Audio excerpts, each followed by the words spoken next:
আসসালামু আলাইকুম। কালকে তোমাদের যে ইসলাম পরীক্ষা তার প্রশ্ন আমরা হাতে পেয়েছি এবং উত্তর সহ এখন তোমাদেরকে দিব। উত্তরগুলো দেখো ঠিকভাবে লেখা আছে, তোমরা লিখে নিতে পারবা বা মুখস্থ করে ফেলতে পারবা। প্রশ্নটা একটু ঝাপসা দেখা যাচ্ছে। প্রশ্নগুলোর মধ্যে প্রাকৃতিক পর্যবেক্ষণ ও অভিজ্ঞতা বিনিময়। তোমাদের চারপাশের এলাকায় প্রাকৃতিক বা সামাজিক পরিবেশে কি কি বিরূপ চিত্র বা দুর্যোগ দেখতে পাও তা চিহ্নিত করে দেখো। এবার তোমার দুজন বন্ধুর কাছ থেকে শুনে নাও তারা চিন্তা করে প্রাকৃতিক বা সামাজিক কি কি বিরূপ চিত্র দুর্যোগ খুঁজে পেল। আলোচনা করে এই বিষয়ে তাদের ভাবনা জেনে নাও। এখানে তোমার এবং তোমার দুই বন্ধুর সম্পর্কে তোমার ধারণা এবং তোমার দুই বন্ধুর ধারণা নিতে বলছে। এরপর দেখো, তোমরা দুর্যোগের সময় কি ধরনের ইসলামের বিধিবিধান চর্চা বা অনুশীলন করে থাকো, আলোচনা করে লিখো। এখানে আমি যা খুঁজে পেলাম মানে তুমি যা খুঁজে পেলা এবং তোমার বন্ধু যা পেলো, তোমার দ্বিতীয় বন্ধু যা পেলো। প্রথমে আমি যা খুঁজে পেলাম মানে তুমি যা খুঁজে পেলে বন্যা, ঝড়, ভূমিকম্প, জলবায়ু পরিবর্তন, সামাজিক সংঘাত। তোমার বন্ধু যা খুঁজে পেল ঘূর্ণিঝড়, খরা, বন্যপ্রাণীর আবাসস্থল ধ্বংস, ট্রাফিক জ্যাম, সামাজিক বিভেদ। তোমার বন্ধু 2 নাম্বার জন যা খুঁজে পেল ভূমিধস, সমুদ্রপৃষ্ঠের উচ্চতা বৃদ্ধি, নদী দূষণ, দারিদ্র্য, শিক্ষার অভাব। এরপরের কাজ দেখো, এখানে কাজের মধ্যে 2টা দেওয়া আছে, সমস্যা খুঁজে বের করি। তোমার বন্ধুদের চিহ্নিত প্রাকৃতিক দুর্যোগসমূহের ফলে কি কি সমস্যার সম্মুখীন হতে হয় বলে তুমি মনে করো। প্রথমটার উত্তর দেখো আগে। বন্ধুদের চিহ্নিত প্রাকৃতিক দুর্যোগসমূহের সমস্যাগুলো হলো: 1.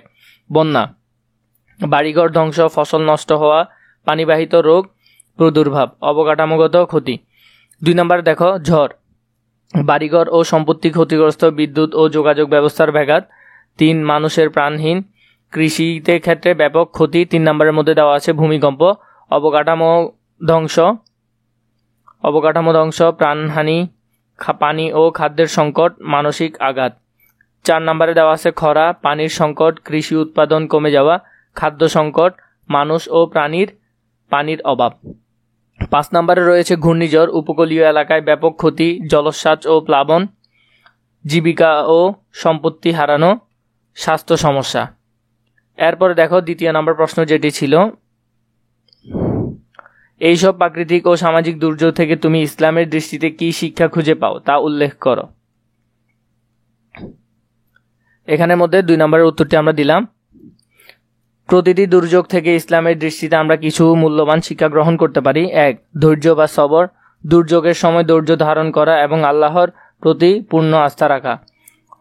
2 নম্বরে দোয়া ও ইস্তেগফার, বিপদে আল্লাহর কাছে দোয়া ইস্তেগফার করা এবং সাহায্য প্রার্থনা করা। 3 নম্বরে সদকা ও জাকাত, দুর্যোগে ক্ষতিগ্রস্তদের সহায়তা, সদকা ও জাকাত প্রদান করা, যা সামাজিক সংহতি ও সমবেদনার উদাহরণ। 4 নম্বর শিক্ষা ও সচেতনতা, দুর্যোগ মোকাবেলায় সচেতনতা বৃদ্ধি করা এবং প্রাকৃতিক সম্পদ সংরক্ষণে সচেষ্ট থাকা।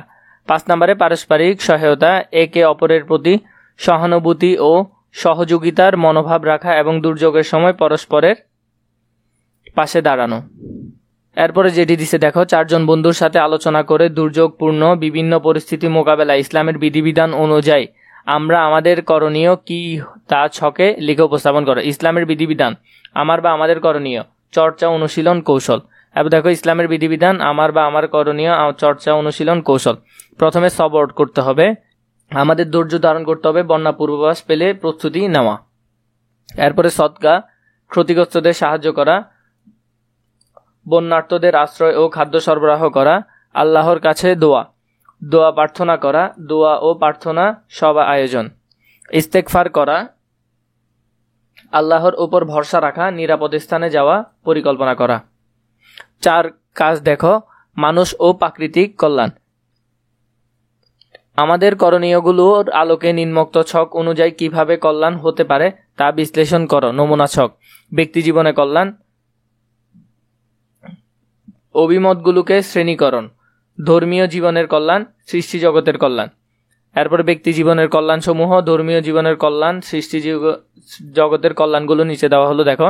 প্রথমে দারিদ্র্য থেকে মুক্তি পাওয়া, জীবনযাত্রার মান উন্নয়ন। এরপরে জাকাত প্রদান ও সাদকা, ধর্মীয় নিয়ম পালন, সমাজে অর্থনৈতিক ভারসাম্য প্রতিষ্ঠা। এরপরে কাজ 5 দেখো, উপরের কাজগুলো মানুষ কোন বিশ্বাস থেকে করবে, ইসলামের বিধিবিধান ও নির্দেশনার আলোকে একটি প্রতিবেদন তৈরি করো। প্রতিবেদনটি দেখো। ইসলামের ধর্মে দুর্যোগ সময়ে আল্লাহ প্রতি আস্থা, ধৈর্য ধারণ, দোয়া এবং অন্যদের সাহায্য করার উপর বিশেষ গুরুত্ব দেওয়া হয়েছে। নিম্নের কিছু গুরুত্বপূর্ণ ইসলামিক নির্দেশনা ও বিশ্বাস তুলে ধরা হলো। 1 নাম্বার, সবর বা ধৈর্য। দুর্যোগের সময় ধৈর্য ধারণ করা ইসলামের একটি গুরুত্বপূর্ণ নির্দেশনা। আল্লাহ বলেন, নিশ্চয়ই ধৈর্যশীলদেরকে তাদের পুরস্কার পূর্ণ মাত্রায় ও পরিমাপ ছাড়া দেওয়া হবে। সূরা আল জুমার আয়াত 10। 2 নাম্বার দেখো, দোয়া ও ইস্তেগফার। বিপদ ও দুর্যোগের সময় আল্লাহর কাছে দোয়া করা এবং ইস্তেগফার করা অত্যন্ত গুরুত্বপূর্ণ। হাদিসে বলা হয়েছে, বিপদে পড়লে আল্লাহর কাছে প্রার্থনা করো, তিনি তোমাদের প্রার্থনা কবুল করবেন। 3 নাম্বারের মধ্যে দেওয়া হয়েছে দেখো, ঈমান ও বিশ্বাস। দুর্যোগের সময় আল্লাহর প্রতি পূর্ণ আস্থা ও বিশ্বাস রাখা অত্যন্ত জরুরি। আল্লাহ বলেন, যারা ঈমান এনেছে এবং সৎ কাজ করেছে তাদের জন্য আল্লাহর সাহায্য রয়েছে। সূরা মুহাম্মদ আয়াত 7 সাল্লাল্লাহু আলাইহি ওয়াসাল্লাম। উপসংহার, ইসলামের বিধিবিধান ও নির্দেশনা অনুযায়ী দুর্যোগের পরিস্থিতি মোকাবেলার জন্য আমাদের ধৈর্য, দোয়া, সহানুভূতি, সহায়তার মাধ্যমে একে অপরের পাশে দাঁড়ানো উচিত। আল্লাহর প্রতি আস্থা ও বিশ্বাস রেখে আমরা প্রতিটি দুর্যোগে সফলভাবে মোকাবেলা করতে পারব। উপরোক্ত ছক অনুসারে কাজ করে আমরা নিজেদের এবং সমাজের দুর্যোগের হাত থেকে রক্ষা করতে পারব ইনশাআল্লাহ।